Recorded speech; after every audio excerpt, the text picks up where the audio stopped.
اپنے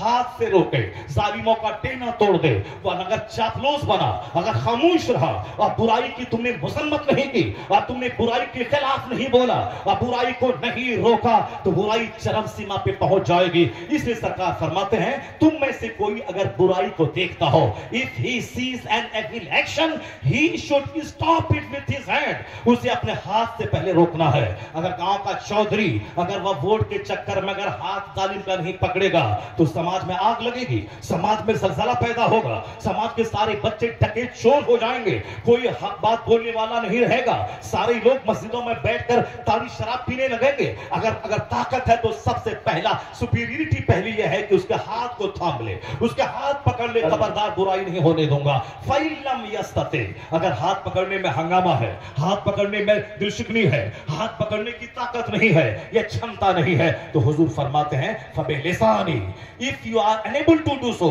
اگر تم مجبور ہے کہ ہاتھ سے برائی کو نہیں روک سکتا ہے, شرابی کا ہاتھ نہیں پکڑ سکتا ہے, بلاکاری کا ہاتھ نہیں پکڑ سکتا ہے, تو زبان سے روکو, زبان سے بولو یہ حرام ہے یہ حلال ہے, یہ جائز ہے یہ ناجائز ہے, یہ لیگل ہے یہ انلیگل ہے, یہ گڈ ہے یہ بیڈ ہے, یہ رائٹ ہے یہ رانگ ہے. بول یہی کام تو مولانا کا ہے. مولانا چاہے کالا رہے چاہے گورا, مگر اس کو ارب پتی پاؤں چومتے ہیں. کیوں؟ اس کا چہرہ دیکھ کر نہیں, ارب پتی پاؤں چوم کر یہی کہتے ہیں کہ میں تیرے چہرے کو دیکھ کے تعظیم نہیں کی, جو تیرے سینے میں علم مصطفیٰ ہے, حدیث قرآن کا علم ہے, میں نے اس کا سمان کیا ہے. تو عالم قابل احترام اس لیے ہوتا ہے وہ مصطفیٰ کا نائب بن کے ہے. تو نائب پیغمبر ہونا, 1000 بیگھہ زمین کا جوتنے والا ہونا اور ہے, پردھان منتری مکھ منتری بننا اور ہے, نائب پیغمبر ہونا اور ہے.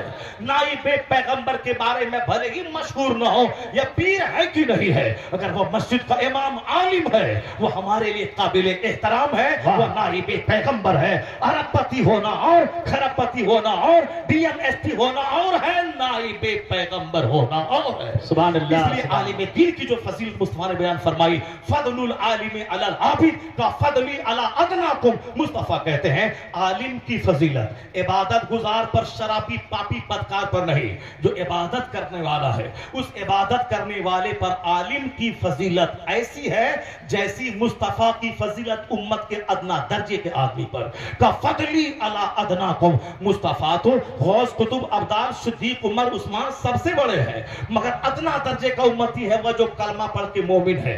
اس کے بعد آگے مومن کے درجے ہزاروں ہیں, کوئی صالح ہے, نمازی ہے, روزے دار ہے, تقوی متقی پرہیزگار ہے, کوئی ولی ہے, کوئی قطب ہے, کوئی ابدال ہے, کوئی صدیق ہے, کوئی فاروق ہے, کوئی شہید ہے, کوئی قطب ہے, بے شمار درجے ہیں. لیکن حضور فرماتے تمہاری امت, تمہارے کا جو سب سے ادنا آدمی ہے اس پر جو مصطفیٰ کو فضیلت حاصل ہے وہی فضیلت ایک عالم کو عبادت گزار پہ حاصل ہے. عالم کو چاہیے وہ مکان دولت کے چکر میں کبھی اپنے وقار کو مجروح نہ ہونے دے, ہر وقت عالمانہ وقار کے ساتھ رہے. اور عالم کا سب سے بڑی ڈیوٹی یہ ہے امر بالمعروف کرتے رہے, لوگوں کو سمجھاتے رہے, چاہے لوگ برا مانے کچھ بھی مانے, جمعہ کا خطاب ہوتا رہے گا, جو عیدین کا خطاب ہوتا رہے گا. اسے عالم امر بالمعروف کی وجہ سے لیصلون علی معلم الناس الخیر, اس کی وجہ سے عالم ممتاز ہوتے ہیں. تو جو عالم ہوگا وہی پیر ہوگا, اور جو نائب غوث ہوگا وہ خطیب ہوگا, وہ مدرس بھی ہوگا. اور پھر اس زمانے میں سارے پیروں میں مخلوق کا وہ مرجع ہوگا, امر بالمعروف کرنے میں سب سے آگے ہوگا, یعنی متقی اعظم ہوگا. اپنے زمانے کا متقی, اپنے زمانے کا سب سے بڑا خطیب, اپنے زمانے کا سب سے بڑا مصنف, اپنے زمانے کا سب سے بڑا مدرس. غوث اعظم نے کتابیں لکھی, غوث اعظم درسگاہ میں پڑھایا, غوث اعظم نے خطاب کیا, اور غوث اعظم اپنے زمانے کے عوام خواص سب کا مرجع تھے. اس زمانے میں بتا دے کہ ایک اچھا خطیب بھی لاجواب ہو, مدرس بھی لاجواب ہو, ایک سب مصنف بھی لاجواب ہو, اور مرجع خلائق کہ عوام تو عوام, مرد تو مرد, عورت تو عورت, عالم غیر عالم, سب کی زبان پہ یہی تھا کہ میں مرید ہوں گا تاج الشریعہ سے, میں مرید ہوں گا تاج الشریعہ سے. کیا دیہاتی, کیا شہری, کیا ارب پتی, کیا چپراسی, اور جہاں چلے جائے 50 سال میں جہاں اتنے لوگوں کو مرید کوئی نہ کیا ہو, چند گھنٹے کی محفل میں پورا علاقہ جس کا دیوانہ ہو جائے, یہ پاپولیرٹی, یہ مقبولیت, یہ خوددار مقبولیت کہ مخلوق کا جو مرجع ہو, عوام کا, علماء کا,